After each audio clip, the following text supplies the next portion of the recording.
Welcome to episode 119 of Chew on This, a Nerds United podcast. I'm BJ. Vic. Before we get into the meat of it, folks, we really want to talk to you guys about Patreon. And Patreon is a really cool site where you can sponsor artists such as ourselves. And for as little as like $1 a month, we have different rewards and different tiers depending on how much you want to sponsor us for. And you can adjust that every month too. So we are on Patreon, that's patreon.com/chew on this podcast. I also want to remind you guys out there that we really could use your help as far as go on iTunes and give us, a comment, give us a good rating, and that will really help our podcast out for the future.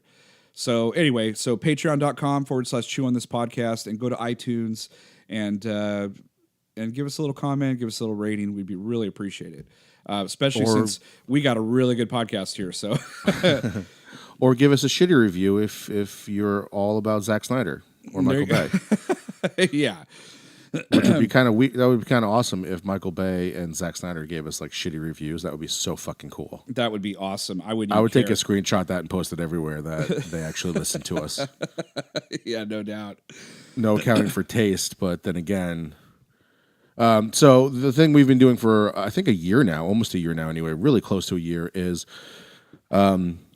we've been trying to get Wawa to pay attention. And if you don't know what Wawa is, it's like 7-Eleven, but 100 times better. They make their own sandwiches. You can order from your phone now. You can have it ready when you get there. In the Thanksgiving time, you can get like their gobbler sandwich, which is fun to say. They're open that sounds late. Wrong. Yeah, it sounds wrong, but it's awesome. It's really great coffee too. I was lucky enough this past year to go back during the pumpkin spice time. So if you're from the East Coast and you're from New Jersey and Pennsylvania and maybe even Florida, I think has it now. Yep. You know what Wawa is. So we're trying to get them to come out here in California with the hashtag West Coast Wawa. So retweet it if you can, tweet it out, and let's try and get Wawa to finally pay attention to us this year. There you go. And also, don't forget, we're on Instagram where we have really funny memes and stuff like that. We're at Chew on This Pod, and it's the same thing for Twitter. Our Twitter handle is at Chew on This Pod, and Vic's constantly tweeting shit out. So tweet us back, leave some comments, all that good stuff. Which brings us to this episode, this is the fucking ultimate, guys. And I didn't have anything to do with it. Well, when we started this podcast, it was slow going. I mean, we jokingly but seriously tell people to skip like the first 20 episodes. Right. Like there's no reason to listen to it. It keeps growing. Skip the first 50. Skip the whole first year. Yeah. We one of the people that we always wanted to talk to just for our own nerd self was either Kevin Smith or Marc Bernardin. And the first time I ever heard Mark and Kevin, well, I've heard Kevin a long time, like even those DVDs when he was going around to colleges. Oh yeah, I loved Kevin watching Smith. I loved watching those because he would talk like me and you would talk, basically. Yeah, that's what's so great about Kevin Smith and doing his podcast is he basically talks the same way me and you talk, except he's gets rich paid and for famous. It. Yeah.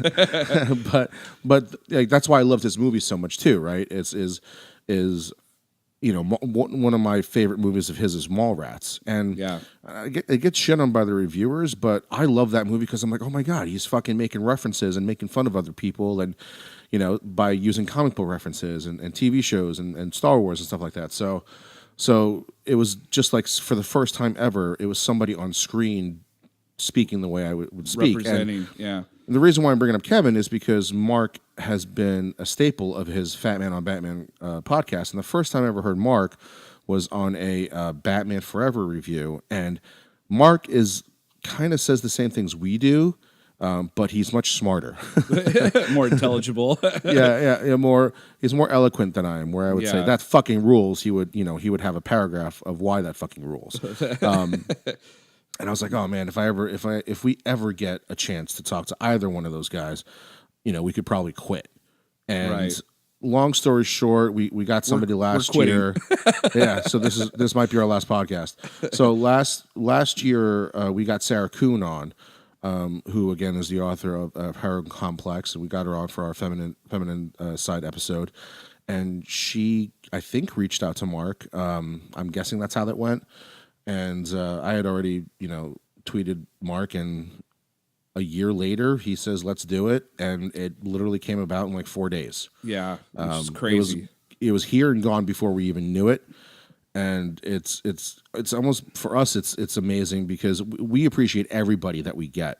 Everybody that we've gotten, basically, we've either never heard of you until like some news broke, or it was something where it's like just a spur of the moment thing. And it's not that we always go for the most popular person. We just try to find the most interesting people that we can talk to, that we find interesting. Yeah, absolutely. But this was the one where we're like, oh man, wouldn't it be great to talk to Kevin or Mark, just to get him on the show, just to be able to talk to him. And this was the first time that actually happened. I can't remember. I don't think any of our guests were somebody where if we would make a list of podcasters, like probably like Chris Hardwick would be on that list too. Right. So this has nothing to do with any of our guests that we don't appreciate any of them. It's more of like this is the one where it's like, hey, if you want to talk to George Lucas, George Lucas is above everything else, like creator of Star Wars and all, Indiana Jones, and that's would be like probably our ultimate, right? But, right. And for us, it was like, for podcasting, it was like, oh man, I would love to talk to Mark because he speaks the way I wish I could, and he writes the way I wish I could.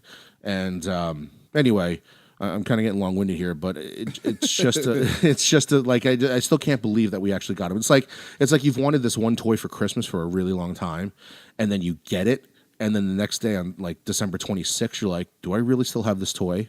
Yeah, this is amazing. I can't believe I got this toy. Or you have a huge birthday party, and then all your friends leave, and you're like, oh, it's like the one toy for me was Omega Supreme. Yeah. You're comparing Mark to Omega Supreme. Yeah. I remember waking up the next day. I'm like, did I really get that toy? Oh, it's funny because right after, the next day when you sent me the file and I listened to it, I was like, oh, I was really enjoying it as like, I wasn't thinking of that was us. I was like, oh, this is a really cool podcast that Mark's on. Yeah, like they're asking him really good questions, and I'm like listening to it, and I'm like, wait a minute, that's me and Vic. That's a trip. It doesn't sound like it. To somebody that we've listened to like for years now, and then to actually have him on our show is really trippy. Yeah, and it feels like like you said, I think before off the podcast, that he's been in our earbuds for the last 6-7 years, and it's kind of like we know him a little bit, and so it was really easy to talk to him. And but at the same time, I was geeking out though too. I mean, it was pretty cool. It was really, really cool. And he's such a generous guy and a nice guy, and it was really awesome talking to him. And this thing goes a while. I think this is our longest interview we've ever had. So it might be. It probably could have gone a lot longer, but I didn't want to push it. Yeah, it was pretty late at night. Yeah. Yeah. Yeah, we could have talked to him for hours, but anyway, so this is Chew on This interviews Marc Bernardin. Again, he's such a cool guy. You guys are really going to enjoy this interview, such as we did. And gosh, well, we hope you enjoy it. I was joking around. I was joking around with you off the podcast, saying like, I don't care if people find this entertaining. It's probably the one podcast I don't care if people find entertaining, because this was like all personal for me. So it was more of like, I don't care if anybody else that's listening finds it interesting. I care that it was interesting to me. Oh, for sure. Kind of like again, if like if I'm asking like George Lucas questions, I'm going to ask like questions that I've always wanted to ask him. I'm not going to ask him questions that like I think the audience would be. That would be the one time where I'd be like, fuck the audience. I don't give a shit. Why are you the way that you are? Why do you do the things that you do?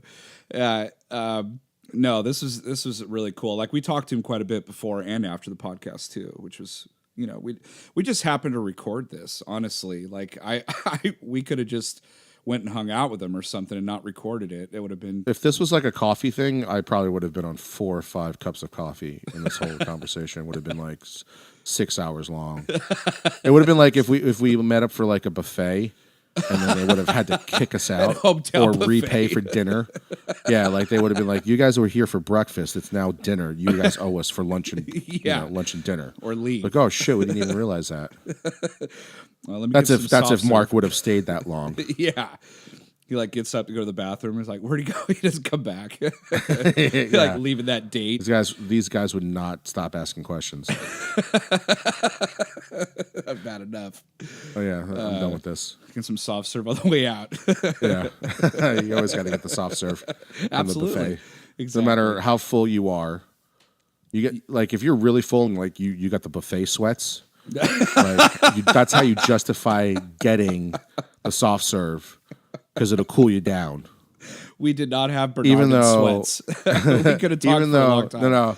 No. But if you know what I'm talking about, if you're going to a buffet and you get the buffet sweats, even though you can't eat anything else, you'll justify the soft serve because it's cold and it'll cool you down, even though you're still eating. Plus, dessert comes with it, so you gotta I gotta take advantage. I'll do the last minute thing where I'm like, I literally have like buffet sweats. I'm like, I can't do the ice cream. And then I'll pay for the check. And then I'll like, as I'm going to pay for the check, I'll veer off to the ice cream and get it on the way out so I can eat it in my seat. So I have like the air conditioner from the car blowing in my face and the soft serve ice cream cooling me off at the same time. The buffet sweats. Oh, God. Yeah. That's buffet awesome. sweats. All right. All right, guys. So, well, I hope you guys don't get the sweats while you're listening to this.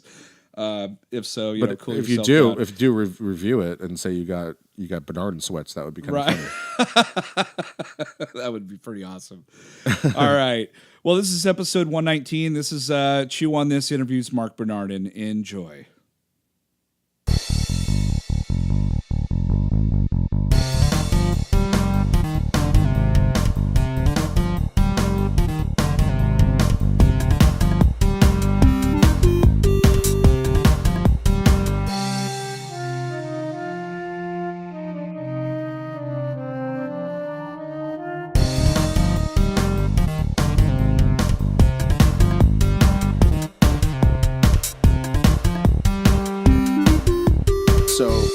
With Marc Bernardin, this is one of the gets that we never thought we would ever get on the show. Like when we started this show, we were interviewing local cosplayers, and if you told us then, that we'd be talking to Marc Bernardin, I'd be like, "You're full of shit." And how do I sign up for that? So, just to give you a little background for anybody who doesn't know who Marc is. Which I find that's hard to believe if you're listening to our podcast, but he is the co-host on Fat Man on Batman with Kevin Smith. His writing credits are ridiculous. His writing credits are like, if I had just had one of these writing credits, I would be happy for the rest of my career. But not Marc. He's got LA Times, Entertainment Weekly, Hollywood Reporter, Playboy, Sci-Fi, Top Cow, Marvel, DC Comics. You even have your own comic book at Image Comics called Genius, which is really good. You just finished issue 5 of Cartel this past December. Yep. And the first time I ever heard you was actually on the Batman Forever commentary, and I never heard you before. And I was like, who is this guy that's talking? Because he's saying the same things I would say. Like when you reference the dig of Man of Steel, when Batman saved somebody in Batman Forever, he's like, oh, look, he saved more people than Superman did in Man of Steel. And I was like, oh, my God, that's what I said. But I saw something weird, or not weird, but something awesome, and I think it's awesome. Did you write on a comic book for Airwolf? Yeah, I did write an Airwolf comic book. Because if somebody ever asks you, hey, do you want to write an Airwolf comic book? You say yes. Yes. I saw it on. I was, we internet stalk. We tell all our guests that we internet stalk them. And with you, I really didn't need to. I knew a lot about you already from listening to your podcasts. But I still went anyway deep into Google and was like, what can I find that's kind of interesting to talk about? And then I see this, and I'm like, fucking Airwolf? No way. I love awesome this show. I love this show. Yeah, man. Like a friend of mine was an editor over at Lineforge, and he's like, "Listen, we got a couple of licenses here, and I don't know." He started rattling down names, and I'm like, "Okay, interesting. Airwolf. Hold on. Back up. Because if there's anything that feels like it's built for the comic book page, it's flying helicopters. And flying helicopters that are faster than jets. The faster than jets, which is a thing super easy to convey in static pictures. I remember I grew up at that. I remember during that time they had like Airwolf, they had Kit, they had Street Hawk. We always talk about Street Hawk, even though that was like really short lived. Oh yeah, or like that. What is it? Automan? Automan. Do you remember Automan? Yep. Yeah. What was the guy who changed into all those animals too? Manimal. Right. Manimal. Right. Do not shit on my Manimal. No. I used to love that show. I watched all those shows. But that's why I thought it was so cool that you had Airwolf as one of your writing credits. I'm like, oh shit, he wrote on Airwolf.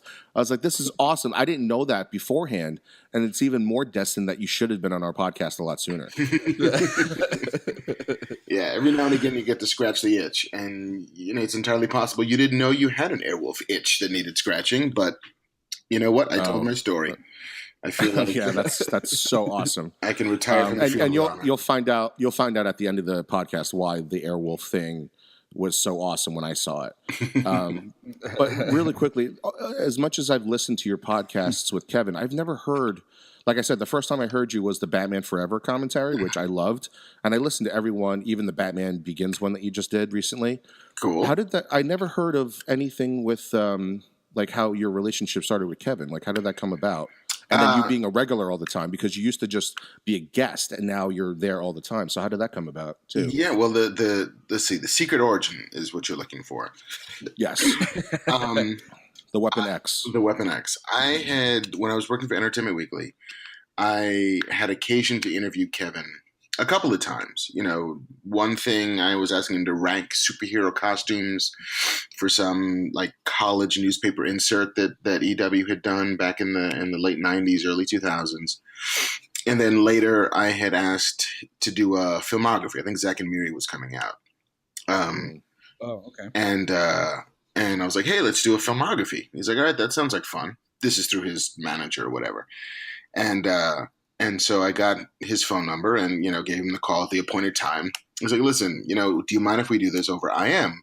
I prefer to write instead of talk, which, if anybody who knows the Kevin of today as opposed to the Kevin of like 2004, 2005, that's a vastly different person. But he's like, yeah, I'll do it on IM. I was like, awesome. I don't have to transcribe anything. This is perfect. Thanks, Kev. And so after we did that, he every now and again would just pop up on my IM. He's like, hey, do I use a colon here or a semicolon? What the hell is a semicolon? Like weird punctuations. Like, you're an editor, you know how this should look. And then it would just be, it's like, oh, hey, did you see, that movie? Did you hear that piece of news? Did you do that thing that you do when you have a friend who's a geek and something comes down the pike and you just want to talk to somebody about it? If it was a movie, it's the equivalent of sitting in the parking lot and talking for 2 hours after you see Total Recall because you're not entirely sure what the hell you just saw. Which we do that all the time. I know, because we're all nerds. That's the nerd lingua franca. That's how we communicate. Is like in a parking lot, just trying to digest the thing you just saw. And so like we kind of struck up this little internet friendship pre like Twitter. I was never like a View Askew message boards person.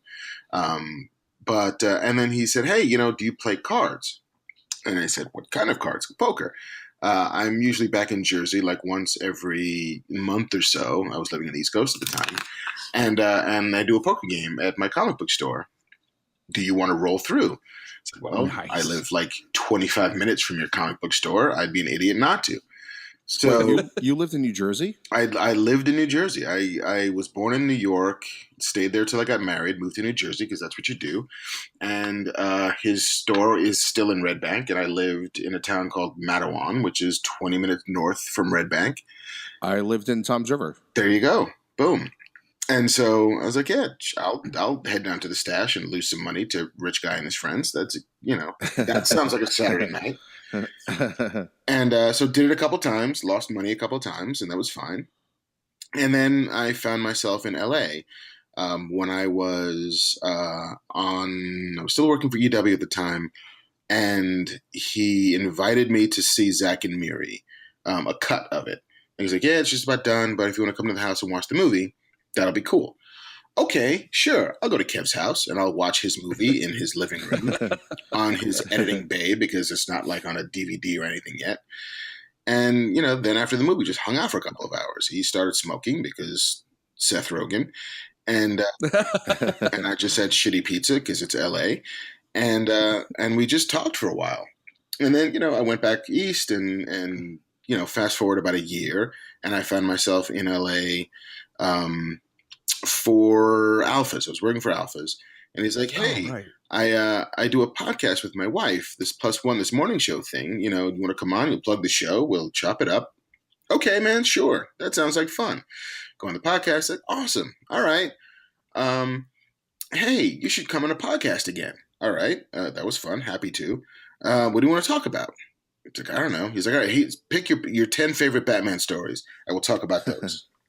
Oh, no. I said, okay, sure, I can do that. I made a list, brought it over. He's like, oh, no, wait.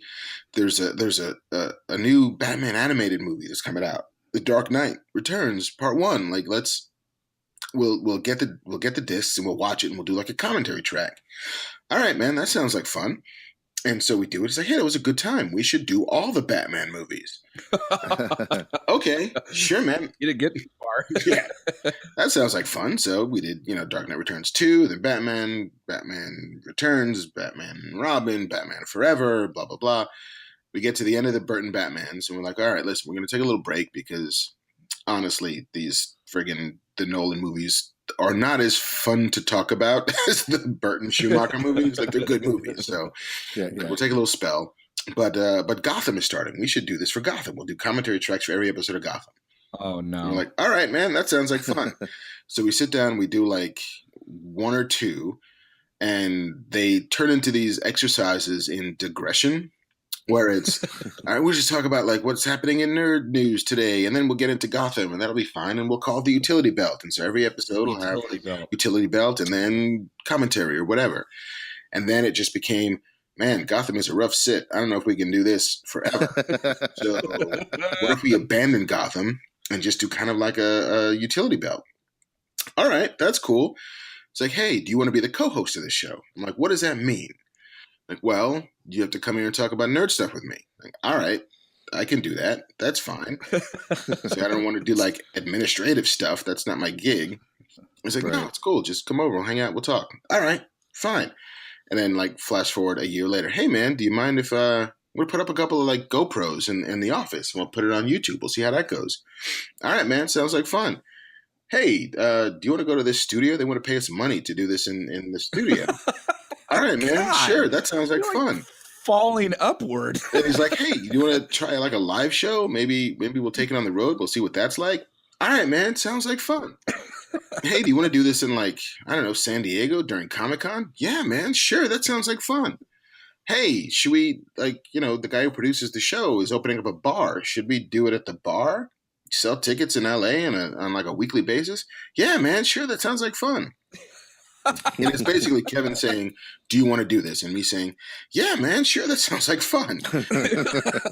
It's like your normal response. Yeah, because, he's not, everything he brings up is like you're not going to say no to. Right. It's not like, hey, you want to go fuck that dog? Nah, man, I'm not feeling that. But what if we did it what if we did it at a bar and we sold tickets in LA for it? All right, man, sure, it sounds like fun. Yeah, must be live dog. Yeah. So, Mark, I'm listening to Fat Man on Batman and listening to you talk about your writing gigs, and you brought up Castle Rock, which, we're huge Stephen King fans and all that stuff. And I don't know why, but why would you said Castle Rock? I'm like, duh, that makes total sense to like have a Stephen King universe. And so I just think that's totally cool. But now, how does that work? Do they divvy up the writing for certain episodes? Like, do you have your own episode or do you choose a character? Like, I know on Lost, like everybody kind of like wrote for a certain character or, I don't know. I guess it was more collaborative, like in episodes, but did you get your own episode to write? I share a credit on one episode, with another guy on the staff. Okay. The way Castle Rock works, or at least the way the first season worked, is very similar to the way that most TV works, which is you get hired on a show, and your showrunner sits down and says, all right, well, here's your pilot script. Here's where we're starting. Here's the finish line. Here's where we're ending. Here's a couple of beats along the way that I kind of have a sense in my head that we're going to want. Here's the shape of what I think the season is. And so now us together, the 9, 10, 11 of us in a room, are going to figure out what all of it is. When you start big and then you start to work small. So you start at the season level. Like, what's the season about? Who are we following? What are the big turns we're going to anticipate? Then you work from season to episodes. Like, all right, well, let's break this into 10 episodes, in our case on Castle Rock. What's happening in each one of these episodes? And then from episode, you break it down to scene. We need to talk about every scene that is in this episode. Whether it's, a scene as simple as we're driving to the store, or a scene as simple or as grandiose as, oh my God, there's a hellmouth opening up. What does that mean? And so we do all of that together. Like, all of that is a bunch of people in a room hammering their way through this. And then together we're all agreeing upon, so we all have it in our brains. Here's what the season's about. Here's what the episode's about. Here's what the scene is about. Here's what the character motivations are about. When it goes to an individual writer, which is decided by the showrunners, who say, all right, well, either there's going to be rotation, or there's going to be a person who exhibited some natural empathy for a particular story. All right, so Mark is going to write this one, and Gene is going to write that one, and Heather is going to write this one, and this person is going to write that one. And then once you get your script assignment, once you're up in once you're in the batter circle, then you start to take ownership of that particular script, keeping in mind that everybody knows what everything is. And then your job is to take it from the scene level to the line by line level. Like, your job is to write. I'm writing dialogue. I'm writing action lines for sequences. I'm, filling in those blanks. But it's entirely collaborative, which is one of the things that I love about it. Cool. I think it would be, there are writers, I'm sure in every room, who have affinities for one character over another, but I almost don't know how it would work if one person was like, all right, you know what I'm doing? I'm writing all of the Captain Stubig lines, and you write all the Gopher lines, and you write all the Isaac lines. And then there's somebody who's weaving all of this together to make a book. I feel like that's probably too much work for the person who's doing the weaving. Oh yeah. And it's probably not entirely conducive to like getting stuff on time. But I'm sure there's somebody who's tried it. Somebody who's been like, hey, all right, you're really awesome at spacefaring ladies, so you get to write all the Uhura stuff. But it is a lot of. It's funny when I interviewed for the job, I was like, well, here's the thing. I used to play D&D a lot as a kid, and if there is a real world training ground for being a TV writer, it's multiplayer role playing games. It is, what are we doing? It's collaborative storytelling. It is, we're all sitting around a table. There's one person who's kind of directing the adventure, but we are all sharing in it. We are all constructing this narrative together. And I mean, there's less dice and more snacks in a TV room. And the money's way better, but the skill set, the muscles you're using are super similar. So you can't talk too much about the show, right? Since it's not, we haven't even seen a trailer, or anything. I am pretty sure there are bad robot killer drones hovering over my house at all times, just waiting for me. That's right. That's right. It's a JJ. It's forgotten. Oh yeah. So like my firstborns have little bleeping collars on them in case I say anything funny. You're like, I want to go back and write season 2, so I gotta be quiet. Seriously. There is a trailer. I remember we cut a trailer. Yeah, there's like a minute something trailer out before New York Comic Con, which is the perfect kind of trailer that it gives nothing away and just looks super creepy. But and I cannot say very much about it except that it is like, I'm not going to say it's a cover of a Stephen King song because that's weird, but it's like. It's a song in the key of King, in that, it's an original story with original characters that interact with the texture and the places and some of the people from the Stephen King canon. Oh my god! I can't wait. So it's not like the Avengers of Stephen King, right? But it's more like, oh, we found a lost novel that Stephen King wrote. Oh man, I can't wait. The cast is ridiculous. It's fucking bonkers, man. Like, it's crazy. I'm like sitting there going like, how did they like? I just feel like streaming and these, you know, like Netflix and Hulu and all these other, they're getting just these, I mean, huge budgets and huge actors and the stories are fucking phenomenal. And it's not like 22 episodes of something. It's 10 or 8 or 13. It's basically the British way of doing television. Right. Yeah. It's a straight, concise story with no 15 episode fillers. It's just your story. All killer, no filler. Right. So this is your first major, to my knowledge anyway, your first major like television writing gig, right? Like I don't remember seeing anything for television on here. Alphas for the Sci-Fi Channel. Oh, was the first thing that I'd done. But I mean, Alphas is like the Bad News Bears compared to Castle Rock. I mean, it was a sci-fi show. Like we had cable budgets, we had David Strathairn in the lead, like we had real actors, and you know, I love that show for what it was. But it is almost like, oh, see, that's a dinosaur and that's a bird, and that's what happens when you give it like millions of years of evolution and all of the money in the world, and now you can tell the difference between the two. You know? So what I love about what you do on the show with Kevin, and especially with the commentary and stuff like that, you give what me and BJ do a lot is look at a movie like, why did they do that? Why didn't they just do this instead? Meaning like just basically like rewriting it on the fly and like, I wish they did this instead. Now with Castle Rock and what I've heard from you on the podcast, does that like translate at all into your writing techniques? Like saying like I know what like a good story is and how it's met from beginning to end and character motivation and things like that, like plot for DC. So does that come into play like your podcasting voice in your writing technique, like knowing full well what a good story is? It does to a certain degree. It's harder when you're inside of it. You know, like when you're in the middle of breaking 10 episodes and you're on episode 3 and you're not entirely sure what episode 7 is yet.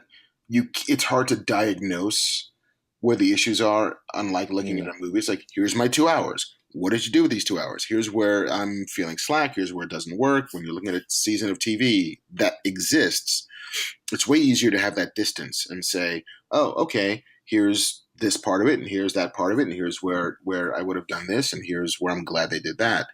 But there is, you know, all of it is coming from the same sort of story sense muscle, which, you know, for me came from watching stuff, came from inhaling media, inhaling stories, inhaling movies I loved on TV that I couldn't get enough of.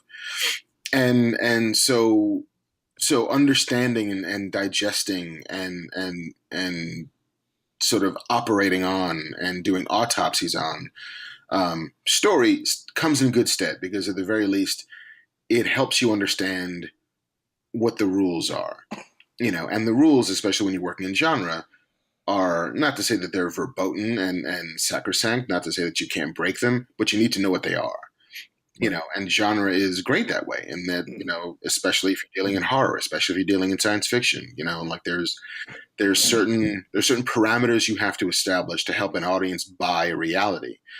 And then you can decide to break one of them. You know, it's the like, you know, you get one buy from an audience. What's our buy in this? The buy is that the Hulk is the Hulk, and gamma radiation, which doesn't exist, also didn't kill a guy and instead turns him into a giant green monster. That is my buy. Everything else needs to either come from that or be played entirely straight. Otherwise, it just doesn't really work. You know, well, I'm glad you brought up something like the Hulk, right? So are you able to take a step back? And here's my tie-in for comic books. Were you able to take a step back in your specific episode and notice flaws in them, like you would be reviewing a TV episode? Like for me and BJ, when you say the Hulk, I think for a TV episode, I think of the Flash. And when me and BJ, it drives us fucking crazy when the Flash is fighting the main villain of the episode or maybe for the season, and one of the bad guy is just somebody who's not as fast as the Flash just runs out of the room while he saves somebody else, and then he's like, "Oh, she got away." Like there was one, I forget which episode it was, where he turned around and saved somebody, and the woman is like on the second or third floor of a building, and she just exited the room. He does his Flash speed thing, saves the guy, then turns around and tells Cisco she's gone. I'm like, fucking run out the door. How far could she have gotten where the Flash could not have caught her? Yeah, I mean, and that happens a lot. There's, like at least for my episode, and I can't talk at all about what it is because it's halfway through the season. I would get fired. I would get like retroactively fired. Like they would come and take all the money back if I told you what was in it. But it is definitely one of those episodes where it's shit is hitting the fan. We're deep in the drama and stuff needs to start making sense. And you have a gut check of like, all right, I think this plays, this gets us where we need to be. But there's also, it happens in TV all the time. It happens in storytelling all the time where we are going to abandon logic here because it delivers an emotional truth. And the emotional truth is more valuable than, the you or the me or the, handful of nerds who will like call bullshit on stuff. It's like, well, yeah, I get it. And yes, we are knowingly sacrificing the logical integrity because we want the emotional resonance. And, there are times when you're like, you know what? I don't know why, fucking Indiana Jones knows to close his eyes when they're going to open the fucking Ark of the Covenant. And I don't know why Marion listens to him. Doesn't matter. It doesn't matter that Indiana Jones is the most pointless hero in the world because nothing he does actually stops the Nazis in any way at all. Doesn't matter. Doesn't matter at all because he is functioning on a sort of vicariously emotional level that eludes and escapes and sheds logic off its back like spiders in a cave. Doesn't matter. Doesn't matter because you love it. And I think that but I only have to watch Indiana Jones say "close your eyes" once. I have to watch The Flash in 10 out of 26 episodes. Just let a guy even if he's on a motorcycle, like just escape. So even if he's in a jet, it doesn't matter. And when I see it, it's just like I get what you're saying. You have to let logic escape a little bit because of the emotional value. Then what's Justice League's excuse? I just think that for those parts of The Flash, catching the bad guy in 5 minutes doesn't really help your advertisement because you have to fill an hour, so you can't end the episode 10 minutes in. Yeah. Well, what he should say, like in the opening thing when he's like, "I'm the Flash, I'm the fastest man in the world," then he should say like a little thing like, "Every now and then someone gets away. I'm the I can't get. I'm the fastest man in the world unless you run out of the room with my back turned." Yeah, like I can't see everything, you guys. I don't have eyes in the back of my head. I'm the Flash, I'm the Watcher. So, like with your story with Kevin, it's really interesting how it just it just kept blossoming, getting better and better, and it is getting better every time you guys are doing something new. Now you're at Scum and Villainy. You see the video; it's so awesome that you actually get the podcast from a bar that looks like from the Cantina. It's so nuts. So have you had that's got to be like, I can't believe I get to do this and get paid for this.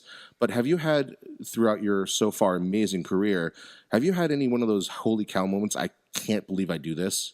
I get to do this. Give me like one or two examples of that. I get them on a fairly regular basis, and for reasons and in ways that are like both small and big and ridiculous and not. But I went to the Skywalker Ranch. Oh God! Twice. I went the first time for a episode 1 DVD event because they threw a big giant junket for the DVD because A, this was back when DVD were selling things, and B, when they threw like video junkets for stuff. So I flew out there and just spent a day being paraded around Skywalker Ranch. We're going to go into this theater, and we're going to go into this room, and we're going to do this, and we're going to show you, some deleted scenes and all of that stuff, which was amazing. But I got to be friendly with the publicist, and so I was going to San Francisco for my 10th wedding anniversary, and so I called the publicist. I'm like, "Hey, I'd love to bring my wife to the ranch. Would that be cool?" And she's like, yeah, absolutely. And so I get there, and this publicist literally spends the day with us and gives us like a guided tour of the Skywalker Ranch and ILM and the Black Rock facility. And it's the kind of thing that is ridiculous and phenomenal and should not happen. And every now and again, that was one of those, this is a ridiculous life that I lead, and I don't understand it at all. And then on the car ride from San Francisco down to LA for the tail end of our vacation, I got laid off from EW. So, you know, she takes and she gives, the fate. Oh my God. You know, like every now and again, there are things, and I try not to take them for granted, but there are things that are just phenomenal and ridiculous and wonderful. And like, we did a podcast on the forecourt of the Chinese theater, which is a thing that's awesome, ridiculous and amazing. And, you know, I don't understand why we're here. I'm not going to call bullshit on it. I'm not going to look this particular kid. No, you belong. But man alive, what the hell are we doing out here? Yeah. You know, is your wife into that stuff? Like you took her to Skywalker Ranch on your 10th anniversary, so I'm guessing she does like this stuff, or she likes it, you know, from a distance. She is definitely not as invested in it as I am. You know, there's I'm sure a good 20% of it that she's indulging me and like, oh, that's great, honey, that's lovely. But as long as the paychecks are coming in, it's like, but it's all good. Yeah, but like every now and again, like the Skywalker Ranch, even if you didn't care, it's just a remarkable facility. It's just this amazing, you know, like it's just a great house. Like if you're just gonna visit someplace, like holy shit, this is beautiful. Oh, this is the Star Wars guy's house? That's cool. You know, oh, there's the fertility god from Raiders of the Lost Ark, and you can touch it. Yeah, that's pretty sweet. Okay. Oh my God. They'd have to be like a jerking off room or something. I'm like, I gotta excuse myself. Special just for fans. Yeah, it's like, this is the fan room. Honey, we're not having any more kids. Don't touch the fertility god.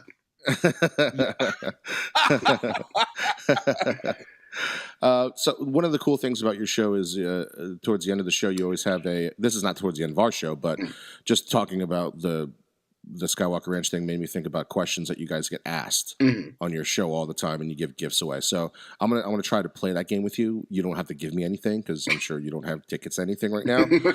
but I want to see if this would win something from you and Kevin. Okay. So you've done the commentaries for the Batman, right? And you did you did the Begin. So I'm guessing Night and Rises are next. So would you guys ever do a Batman v Superman one? And try and be as honest as you both were for Batman Forever, Batman and Robin, and even more so Batman Begins, because we found out recently that even the best movies that we love, we can still pick them apart. So, yeah, be as honest on Batman v Superman? I mean, I don't see. Would I be as honest? I would be as honest as I was in my review for Batman v Superman. Which, you know, I made no secret of not liking that movie. You know, I made no secret and have, you know, made a what I assume to be sizable number of internet enemies by saying that I don't quite think that Zack Snyder fully comprehends A, what Superman is about, B, what Batman is about, or C, what superheroes are about. You know, I think he has the stories he wants to tell and the palette and the canvas he wants to tell them on. I just don't think that those stories are inherently DC stories. You know, I don't think those, you know, I don't think he understands what Superman is about and why Superman ticks and what makes that character fly when it flies, and nor does he understand what makes Batman tick. But I don't think we minced very many words when we talked about, you know, BVS or Justice League, you know, or Wonder Woman for that matter, which I liked quite a bit, but, you know, has its share of problems. That third act, most of them pile up towards the end. You know, and I think that you know, scene by scene, minute by minute, you know, I think honestly, if we did a Batman v Superman commentary track, the surprising thing would be the amount of stuff that we do like, only because if we're talking about a 2-hour movie and we're filling 2 hours of conversation and we're going like minute by minute, moment by moment, No movie is wall to wall bad moments. You know, Right. like there will be the thing or two like, hey, you know what? That kind of worked. You know what? I kind of like Amy Adams. Like she's doing a pretty good job. Like, you know who's pretty good in this? Lawrence Fishburne. I'd buy his Perry White. Sure. That's kind of cool. You know, like there's the stuff we liked that if you're doing a 45-minute review, you are not talking that much about because you're trying to wrap your arms around the work as a whole, as opposed to just talking about it in its discrete chunks. There was one part in that movie that we both loved. Like when we walked out of the theater, we're like, oh dude, that scene where the courtroom explodes and you just see Superman just like, oh shit, you know? And just for a split second, man, I thought, oh fuck, he got something fucking right, you know? And then 2 seconds later, he just bolts, you know? Yeah. And you're like, shit. And then he goes and visits Lois and he's like, I don't know if I want to be a superhero kind of thing. And she's like, you don't know the world anything. I was like, what the hell? Like, what are these people teaching you? Yeah. Like for a second, you could have been like the hero the city deserves, but instead, that scene's beautiful too. And that courtroom scene is just, it's gorgeous. You know, I mean, Zack Snyder is a hell of a shooter. Like that dude can put, you know, images together like nobody's business. He's like that guy. He's like that guy in high school that has all this money and spends all this money on his car. He's got the rims, he's got the lift, he's got the big giant sound system, and he doesn't know how to work any of it. Like his pre-programmed remote control broke, and now when he wants to turn the volume down in his sound system, the lift is just bouncing his car up and down by accident. Yeah, like I think that if he's got a great script that comes to him, you know, not like fully baked, but you know, it's been in the oven for a while, then he's a pretty solid filmmaker. Like I think 300 is a lot of fun. I think Dawn of the Dead is phenomenal. Watchmen, love the Watchmen. Yeah. I mean, we may differ on the Watchmen, but he's a hell of a shooter. Like he could put images on a screen that are beautiful and luscious and sumptuous, but I just don't think he's got a bulletproof sense for story, and for why story works when it works. Yeah. So switching gears just a little bit, Vic and I talk a lot about, well, we do a lot of movie reviews and stuff like that, but we've noticed like there's a lot of, seems like the studios are banking on a lot of nostalgia recently. I mean, they've done it over the years a lot, but it just seems like more recently, like we're getting, of course, Force Awakens was like A New Hope. You know, they brought Blade Runner back after 35 years. I mean, Jumanji, which I didn't even know I wanted that, but I enjoyed the hell out of it.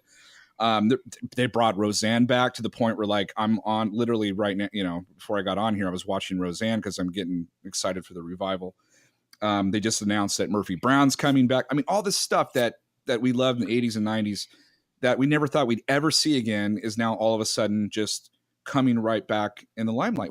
So I just want to know, like, what is I mean, there's bad things too, like Flatliners, what a piece of shit that was. But what do you think about that? Like, you know, bringing these old properties back, is it a good thing? I mean, is Hollywood kind of running out of ideas? What's your take on that? I think I mean, nostalgia is a hell of a drug. I think in the movie space, you're getting so many remakes and reboots and pre-boots and sequels and rehashes and overhashes and all that stuff because it's easier to get people to say yes to a thing that existed that they already said yes to once before. You know, the default answer for everything in Hollywood is no, because the minute you say yes, somebody above you is going to ask, why did you say yes? Like, why did you take a fly on this? What about this did you think was worth spending vast sums of money on? And the money that you have to spend on a movie that you're going to put into theaters is no longer the 30, 40, 50 million you could spend in the 90s to make, you know, Basic Instinct or whatever. Like, you're not making adult thrillers anymore. You're making movies that all cost between 150 and $200 million to make. In some cases, $300 million you're spending on Justice League. So when you have to justify why you made the call of yes, it is a easier thing to do to say, oh, well, you know what? Here's a thing that people love. We've got, you know, banks of data. We've got a bunch of reviews. We have, you know, old box office adjusted for inflation. We have enough data that would say that The marketing department knows how to sell it, an audience who is receptive to it. And so none of us will get fired if we make this thing. We found a writer who's got a halfway decent take on it. You got a director who's summoned a little bit of enthusiasm for it, and we can put The Rock in it. So let's go. That movie Viagra. You mentioned you said something really interesting a second ago, but also on one of your last podcasts about how it's either like Blumhouse or it's or some huge production like Marvel or DC or something like that, huge production. So it's the 30, 40, 50, $60 million movies are kind of like non-existent now. That was like kind of a big thing. I remember when they had a tentpole movie that did terrible, and they're like, "Oh shit, we're not making these $100 million movies anymore. We need to go back." Like Judd Apatow, they started making those kind of movies that only cost 15, 20, 25, and they made $100 million, and they were making a shit ton of those. Yeah. And like now the pendulum's kind of swung the other way again. It's like, we got to spend 250. Yeah, it's the disappearance of the DVD market. It's the disappearance of video as a driver, because once you were guaranteed to be able to sell, like, all right, we're going to make $60 million in theaters, but that's okay because this will sell on DVD, or even before that, it's okay. The rental market will buy it. Like Blockbuster is going to buy enough of these, or the mom and pop video stores. And so then you can have, like, you don't get When Harry Met Sally, you don't get romantic comedies, you don't get, Spinal Tap, you don't get Princess Bride, you don't get any of those movies unless there's a rental market, unless there's a video market where people can buy this stuff and they want to own this stuff. And with the disappearance of the video market and the rise of Netflix, and when the consumers shifted from being collectors to consumers, like, I don't need to own, I just need access. I don't need a shelf of stuff to show you what my personality is. All I need to do is be able to press a button and have everything at my fingertips. And once people stopped buying, that market dried up. And so the only way you got to drive people to theaters was, look at this giant fucking thing. Look at all of the money we spent. Come and spend your $15 to see our $300 million. Isn't that great? That's an equation you can get behind, as opposed to come spend your $15 to watch a thing you could probably also watch on TV, which are grown-ups talking to each other in a room, one of which may have a gun.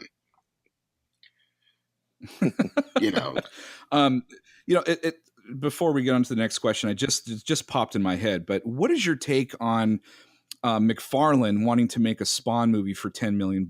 Because that blew my mind, because one of the running jokes we have on our podcast recently is, what movie costs the same or more than Todd McFarlane's Spawn? Like, we found out that in the 90s, do you remember that movie, what is it, Problem Child or something like that? That movie was made for $10 million. So it just cracks me up to no end to think that McFarlane which in today's money would probably be like, it'd be like $30 million, something like that. Yeah. So how is he going to do that? I mean, and it's Blumhouse, right? Yeah. Did Blumhouse pick that up? Yeah. I mean, it's one of those things where, could you make a Spawn movie for $10 million? I think you probably could. Like, the effects you would put in a Spawn movie are probably the same level of effects you put into an episode of Westworld. And Westworld probably costs between $9 and $13-14 million an episode. Jeez Louise. Because that's about the going rate for a special effects heavy prestige television episode. If you strip out paying for a cast, because for $10 million you're not going to get a high budget cast for Spawn, and frankly, you're not going to get Tommy Lee Jones to be in Spawn. You don't want Tommy Lee Jones to be in Spawn. So if you're spending next to nothing on your cast, giving them guild scale, then spend the rest of that money on effects, then yeah, you could kind of get there, without the bloat of a giant studio picture, and without the top heaviness of, we've got a dozen producers and we've got, a bunch of people who, can't actually vouch for what they did on a movie, but they're getting paid anyway. Get a smart writer director, get a star who's willing to do it, find some effects house in the middle of nowhere that'll grind it out for you for cheap. Like, there's a world in which you could pull that off. I guess Blumhouse is the way to do it. Those guys are just geniuses. Yeah. Man. I mean, they just keep yeah, they just keep just pumping out the hits. They've trimmed the fat. They know where the fat is. They know how to trim it, so that, you can make Get Out for $2.5 million, Yeah. and have a pretty great cast. I think Get Out leads all Oscar nominations too, right? So Shape of Water. Shape of Water does. But even Shape of Water was $30 million. Both of those casts are pretty diverse. And we've had some diversity issues. Well, we've always had diversity issues in Hollywood. But with the internet and social media being so easily accessible, now Hollywood's being called out for this left and right, and they don't know what they're doing. I wanted to play a quick game with you about diversity, and we're going to call it diversity Back to the Future.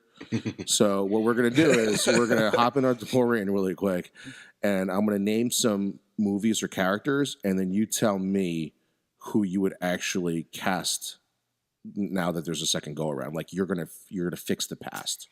Okay. So you're gonna prevent. You're Doc Brown. I'm Doc Brown. Or Marty, I guess. He's Marty. He's Marty.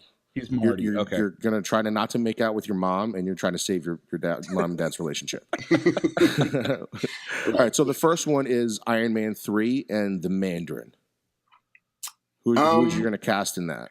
I mean, it's funny. Like, I understand a little bit of the backlash on it, but I kind of loved that twist. Like that movie, it works pretty well. I still think there's a world in which you get like, Now, are we recasting Guy Pearce? Or are we recasting? Basically, we're going to do the Mandarin like the Mandarin should be, and you would try to cast the role as close to the comic books. All right, so not just like swapping out. No, not the that entire story I didn't like. So in this version of Back to the Future diversity, the whole thing is scrapped. You're going to rewrite Iron Man 3 by putting the real Mandarin in it. Okay, John Cho. Oh, interesting. Oh, that's interesting. Much younger looking than Tony Stark. Yeah, but I'm okay with that. Like I'm okay with the the young tyrant challenging the old guard to to do Tony better than Tony can do Tony. Is he going to be high? Probably. So the next one is Short Circuit from the 80s. Did you ever see that movie, Short Circuit? The guy's name in it is Ben Jabi Tuya. He's Indian, but the guy is wearing tan makeup because he's white as hell. That's Fisher Stevens, right? Yeah. Yep. I choose the guy on iZombie, Rahul Kohli, I think his name is. Rahul Kohli. He's the one of the people that works. He's not a coroner. I think right? he is. I think he's the head coroner, and Liv is his like pseudo assistant person. Okay. Yeah, that's a good choice. The ancient one from Doctor Strange. Okay. I would go, if I'm just dropping an Asian person in there. Yeah, it could be male or female. Male or female. I would go Kari Hiroyuki Tagawa. What has she been? She sounds so familiar. I sound ignorant. She's right a now. he. What is she in? She's a he. She's a he. Sorry. He was in Rising Sun. He was in Mortal Kombat. Okay, I know. Yep. Yeah. I know exactly. I think he might have been in Blade Runner. I don't know. Like he's been around forever. He's got a great face. Yeah, good character actor. He's in a lot of stuff. Yeah. Fox from Wanted.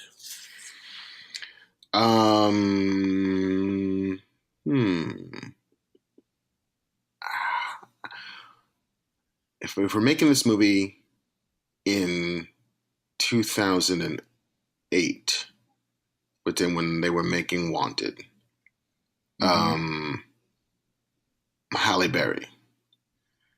If you're making the movie today, Gugu Mbatha-Raw. From from she is. Did you see San Junipero, the episode of Black Mirror? Did you No, I did not. see? Oh, is that the one where she befriends the other girl and they're like always going to the bar and dance? Oh, I love that. I love that episode. That was really and fun. so it's not Mackenzie Davis, but it's the other girl. Other girl, yeah, she's awesome. Stunning. She was in like Free State of Jones, and she was in Beyond the Lights, and she was in Doctor Who for like half a heartbeat, because every British actress is in Doctor Who. Okay, so the last one. Now we're at the Enchanted Under the Sea dance, and the last movie is Ghost in the Shell. Oh.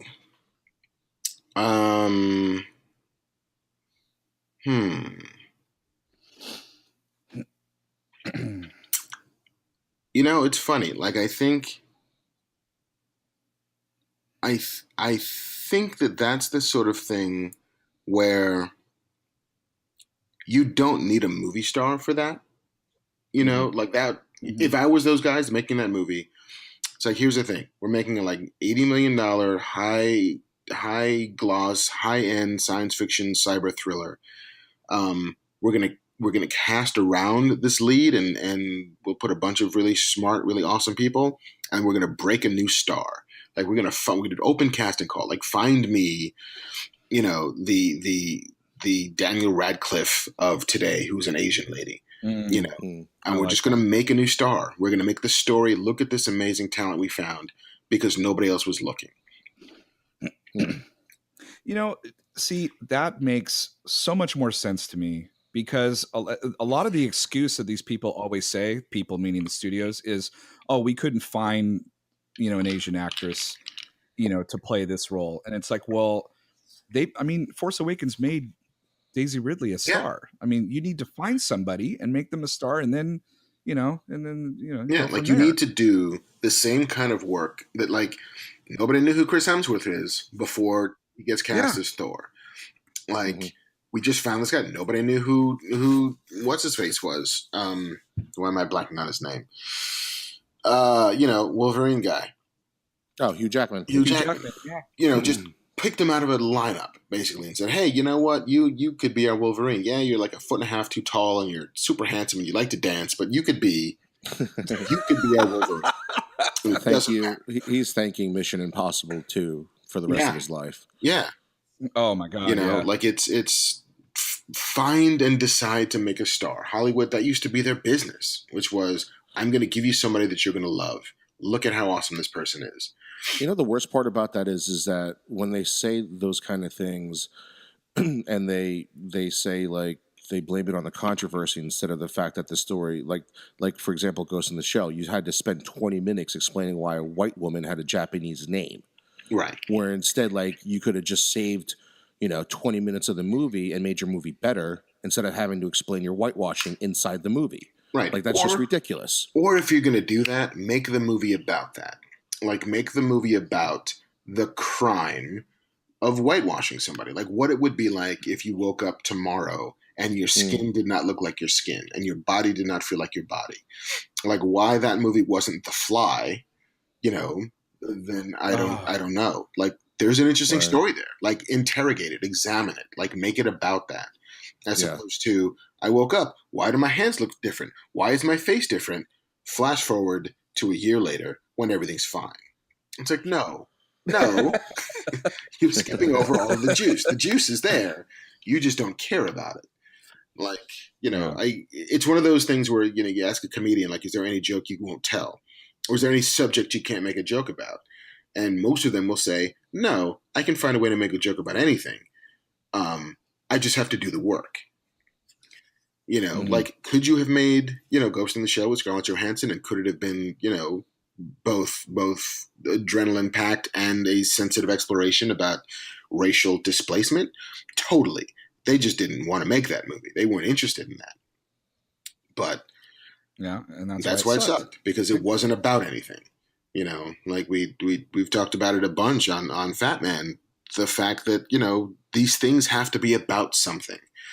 You know, when the Netflix Marvel shows work, it's because they're about something. When they don't work, it's because they're not about something. When, you know, I don't know to this day really what Justice League is about. It could have been about guilt. It could have been about, age and failure and one last ride into the sunset. It could have been, we're killing Batman because A, Ben doesn't want to play Batman anymore. And B, we're not making any more with this particular configuration of people. But, if Batman is guilty for having tried to kill Superman and fundamentally having killed Superman, then that's a movie. Like, what does the Dark Knight feel like when he's just racked with guilt and suicidal to a certain degree? Yeah, but the problem is, I totally agree with that. The problem with their take on it is when he was like grieving over Superman, I'm like, didn't just a second ago you said there was a less than 1% chance that he would just, the certainty that and then in the movies, like, if there's even a fraction of a chance that we can save his life, I'm like, wait a second, like, what the fuck? Like, 1 second you want to kill him, the next second you're like, I think we should resurrect him, whether it's good or bad. Depending on the fraction or like the mathematical equation he's using, it's positive or negative.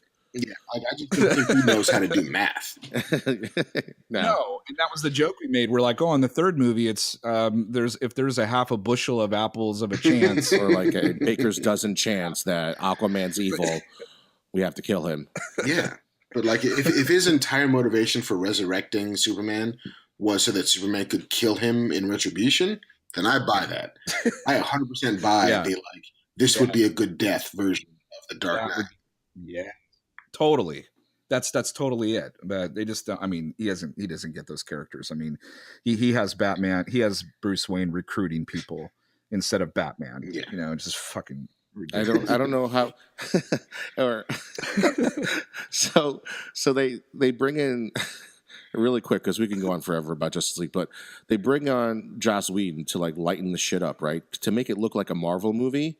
But did they really have to make it look like a Marvel movie by opening the same shot with Superman on a cell phone?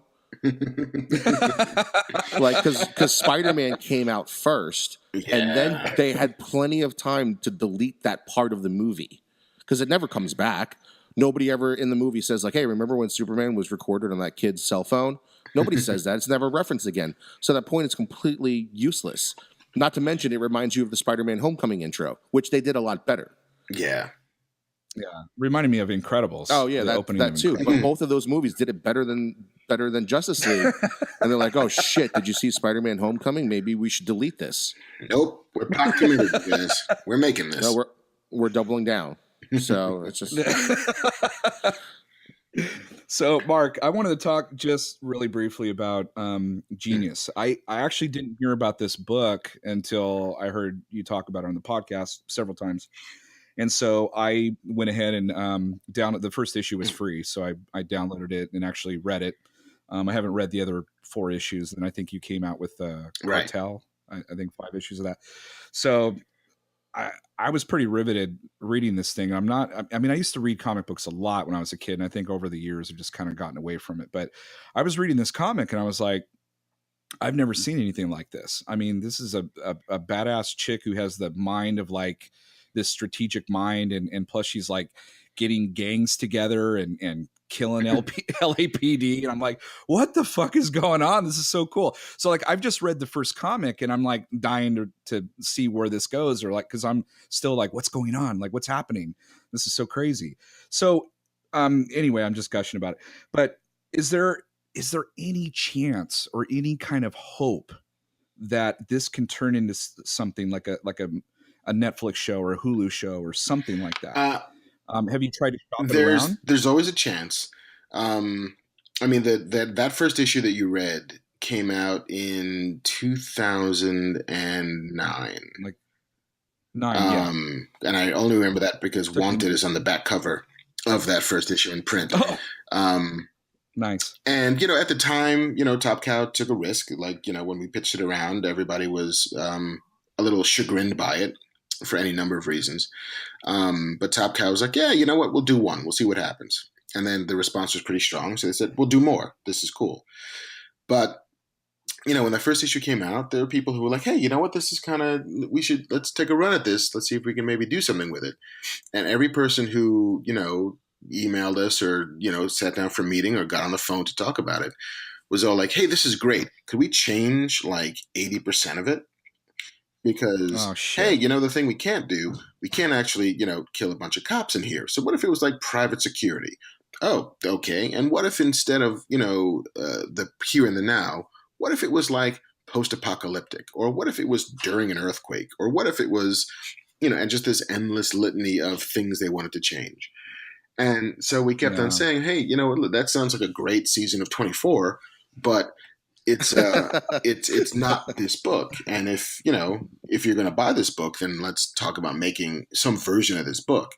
And Adam and I, my co-writer Adam Freeman and I, whenever we sit down with somebody who has an eye towards adapting, we're like, listen, we're super collaborative people. We understand completely. Like Adam works in TV also, and I work in TV and magazine journalism and collaborative arts. But for us, it's always like circling a wagon around the thing that makes it special. And if you want to remove the thing that makes it special, then you don't need this book. And if you don't need this book, don't buy this book. And so, back in 2009, 2010, 2011, the world was not really ready to be having a conversation about, Black youth taking on the police. Flash forward about 5 to 6 years from there, and suddenly we're in a world in which everybody, if not understands and empathizes with, is not alien to the idea of, over-militarized police in urban areas and the conflict between, law enforcement and, the governed and the governors. And so that's not the buy anymore. That's not the, in the past it was like an alien world, and now it's, no, this is our world, and like we get it. Can we do it? Unclear, but we're still kind of interested in talking about it. And at least the conversations today are not, wholesale ridiculous. They're a little bit more grounded, and everybody's has their eyes open to both the realities of the world and the realities of the book, and the things in the book that need to remain. So yeah, I think it is a conversation to be had today in a way that it wasn't before. But it's not as if like I'm playing coy and like, oh, by the way, we sold it to FX. I can't say anything yet, but keep an eye out for 2021. But there are conversations ongoing. There's curiosity in the marketplace, which is at this point kind of all that I can ask for. Yeah. Well, I hope at some point someone takes a look at it and goes, let's fucking do it. And it's probably gonna be one of these streaming services. I mean, they're picking up everything. At this point, the arms race is in favor of some streaming service wanting to take a run and just make some noise. Which, I'm fine with. I'm not an expensive date. Like I am in no way under the illusion that this is going to lead to marriage if you decide to take a run at this. Just the tip. Just fine. Buy me the lobster and tell me I'm pretty, and that's fine. Yeah. So, Mark, do you have, before we get to the end, do you have anything that you want to plug? Anything like a website, Twitter, all that stuff? Any projects coming up? The Twitters and the Instagrams are all at Marc Bernardin, Mark with a C. And plug wise, I mean, the only thing that I've really got on the horizon that I'm passionate about that people can get their hands on is the trade paperback of Genius Cartel, which goes on sale third week of February, I think, in stores and Amazons and wherever one buys their bookish materials. One can get it, like Comixology and your local comic book store, which you should patronize if you have a local comic book store, or Amazon if you are lazy, or like on an island somewhere. But yeah, like Genius Cartel, the collection, the second miniseries will be out, and the sales of that will determine pretty directly whether or not we get to do a season 3.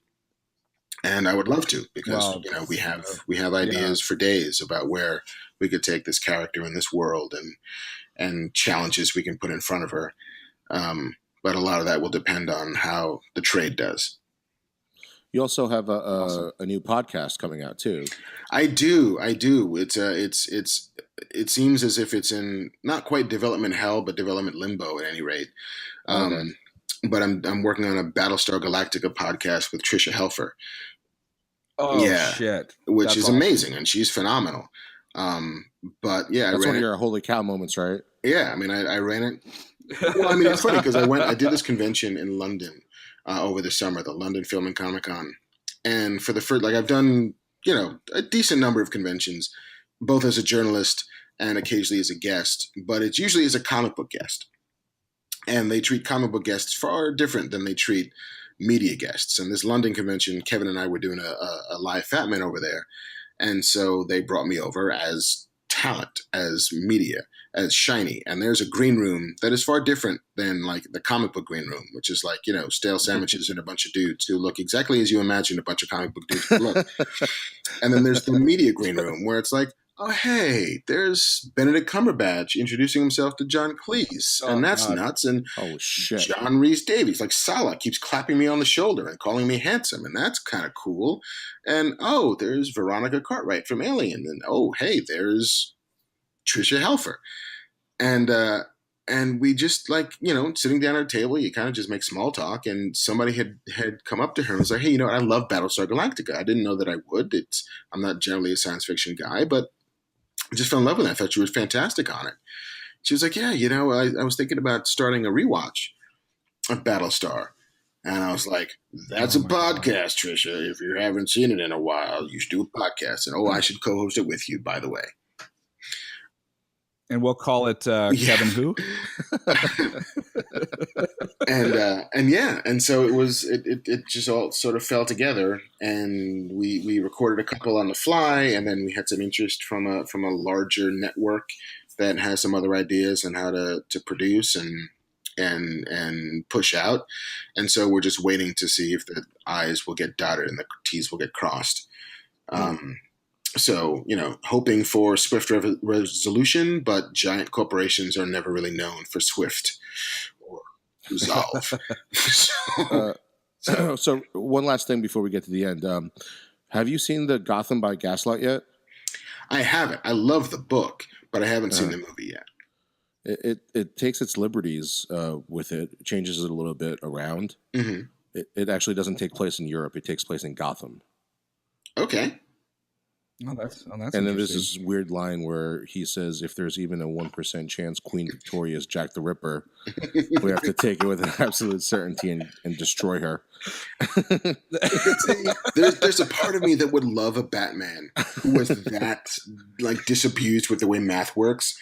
And it's just like, there's a 1% chance that my grocer is actually, you know, a homicidal nightmare. So I'm going to kill everybody because there's a 1% chance that everybody will do something. Alfred's like in his ear. Alfred's in his ear going like, no. That's not how math works, Bruce. Yeah. 1% chance does not equate to 100% certainty. That's not how zeros work. He's just like, you know, clubbing bus drivers and nurses. And no, she could have killed somebody, Alfred. Like he mistakes like a Lucky Charms commercial for like kids abusing leprechauns. And like he goes out on a murdering spree, killing all the kids. Like, leave that leprechaun alone. Damn it, Master Bruce, not again. Yeah, he's not on his meds again. So the last thing we go through with all our guests is we call it the big finish. It's 3 questions. Every guest that we've ever had on has the same 3 questions. Okay. So. Like James Lipton. Yeah, but there's no favorite curse word. Okay. Yeah. Motherfucker. Yeah. Okay, so your all-time favorite character can be from any genre. All-time favorite character. I am going to say Han Solo. What kind of birthday gift would you get Han Solo?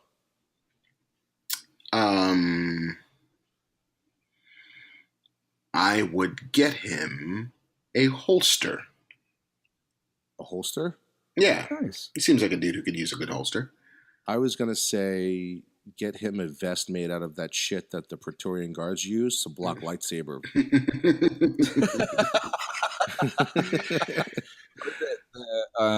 Or like the club for the Millennium Falcon. Yeah. Mark, what are you watching? Oh, this question, because I'm asking you this question. I'm like, holy shit, this could be anything.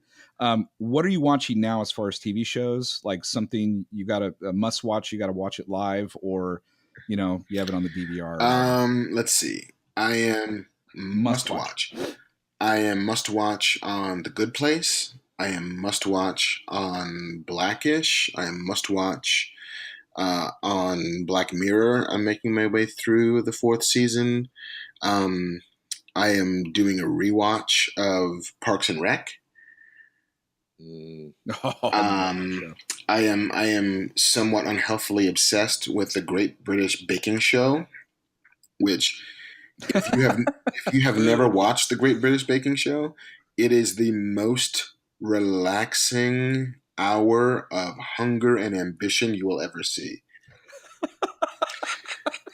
Yeah, it's on Netflix. There's like 4 seasons of it, and it's the most British people in the world are the hosts and the judge, and they pack like a baker's dozen worth of people in a tent in the British countryside and make them bake stuff.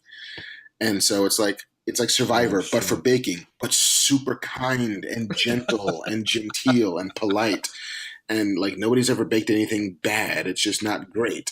It's not Hell's Kitchen. The guy's like yelling at him and shit. Totally. Although I will say it is always fun to watch because I like Gordon Ramsay. It's fun to watch MasterChef and then watch MasterChef Junior and see how Gordon Ramsay treats grown-ups who should know better versus children who are just figuring it out.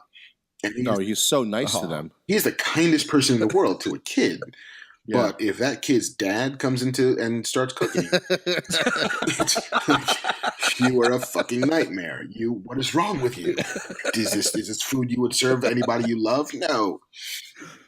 Do you make this for your kid right here? Yeah.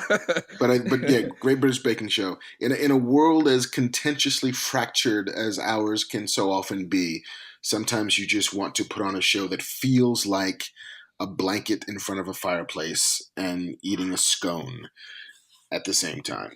Yeah, man, I gotta. and now I'm salivating. Yeah, it shaves off every rough edge.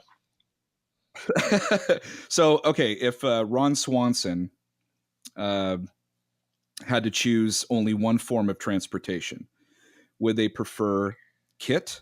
Would they prefer Street Hawk? Or would they prefer Airwolf? I am going to say, I don't know. Does Street Hawk's the motorcycle, right? Mm-hmm. Does that motorcycle talk? No. I don't think so, but it goes like 400 miles an hour. I think he's a Street Hawk guy. I don't think he wants a talking car. I don't think he likes technology enough that would just intrude in his day. He doesn't like although he does like the automatic door that Leslie got him. That's true. But I think there's a little bit of the Bon Jovi in Ron Swanson, and so a steel horse that he rides, Duke Silver, absolutely. Duke Silver would ride a motorcycle. There you go. And makes 90-degree turns at 400 miles an hour. Yes, which is totally possible. Completely believable. They don't die. This footage is Mark, not fast forwarded at all. No, caught this live, you guys. Okay. All right. Last question, Mark. Top 3 movies of all time. Top 3 movies of all time. Aliens. Oh, that's cool. I think to me, Aliens is a perfect movie. Game over, man. I think that Aliens functions on a level that most action cinema, if not regular cinema, just does not. Raiders. I think Raiders is just pure cinema. And number 3. Number 3 is always weird. Like I think I kind of have to go New Hope because it's the movie that made me fall in love with movies. Yeah. you picked two out of the three that I would have picked. Yeah, I mean, there's other movies that I love to death. There's other movies that I think are wonderful and like, structurally impenetrable. Like I love The Mask of Zorro to no end, to the point where people are like, "We need to talk about why you love The Mask of Zorro so much." I love that movie too. Just real quick, is there? I mean, we talked to Sarah extensively about guilty pleasure stuff, which she says like there is no such thing as guilty pleasure. You love it or you don't. So she made a good point. But is there something that comes on that you don't really, cherish or like or anything? But is there something that comes on TV that you just can't fucking look away? Like for Vic, I know it's Batman and Robin. Every time that shit show pops up, I can't turn it off. I don't know why. I just have to watch it, like a train, like a car accident or something. Yeah, I don't think I too, like Sarah, do not. I don't want to classify pleasures as guilty or not guilty. Mm-hmm.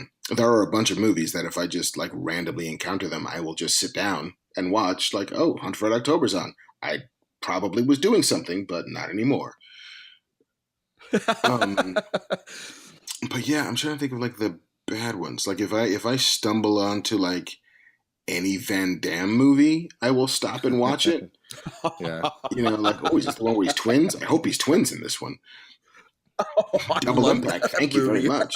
Yeah, one was raised in America, but still has his fucking Belgium accent. Yes, naturally. Ooh, is this Lionheart? Please tell me it's Lionheart. I'm also that way with like 80s Arnold Schwarzenegger movies, like Raw Deal. Thanks, Raw Deal. Commando. That opening scene in Raw Deal is awesome. You should not drink and bake.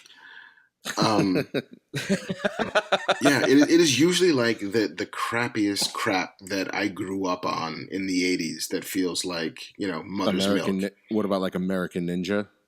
Don't know. Well, I mean, I have a fondness for like the shitty martial arts of the mid 80s. Like, ooh, ninjas, you guys! These are the coolest things ever. We learned a word, Hollywood. It's called ninja. This ninja was white. Oh no, which is the best.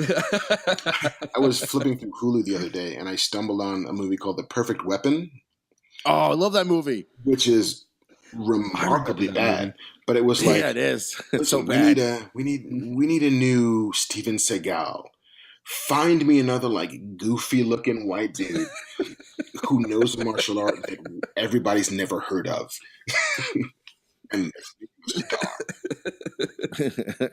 let's pit him against some Asians. Yeah, because that's the best. This will be great. That's how you know you're really good, when you can beat a room full of Asians. Yeah. Oh, you mean like Iron Fist? Well, everybody beats him up, so that doesn't really count. Yeah, but I am the Iron Fist, you guys. Yeah, I know. We heard you 500 times before you sat down. We know you're the Iron Fist. Yeah. Can you show us the Iron Fist? Not right now. No, my chi is a little off. Yeah, it's weird. Yeah, this thing doesn't work. He needs like a fluffer for his chi. Like just some guy to walk around or some girl to walk around, like, just to fluff him up a little, fluff his chi before he goes into battle every time. It's goddamn ridiculous that he can't pull up the Iron Fist. Well, and every time he does, he just hits a wall. He doesn't hit people. Yeah, that's true. But he doesn't want to kill them. He just wants to like push them really far away. Well, if he ever gets his chi up, like the chi fluffer should be the next season 2. There should be an episode called the chi fluffer, and it's just Danny walking around telling everybody he's the Iron Fist and he needs a fluffer. So, Mark, thank you so much for coming on. The one last thing we want to do is every guest that comes on our show gets a little bit of a gift. And I don't know if you remember our logo on Twitter, but I created that logo. It's just 2 stick figures. It's ridiculous. It's stupid looking, but we seem to like it for some reason. Plus, it's affordable because I do it. So if you could check your email really quick and kind of open that email. All right, let's see what we get. And describe what you see when you open that email. Oh my. Let's see. There we go. Gift. Oh, yay. Oh, what? Okay. Suddenly it's caution. Do not cross over the crotch. Oh, did it blow up? It blew up big enough that I got to scroll.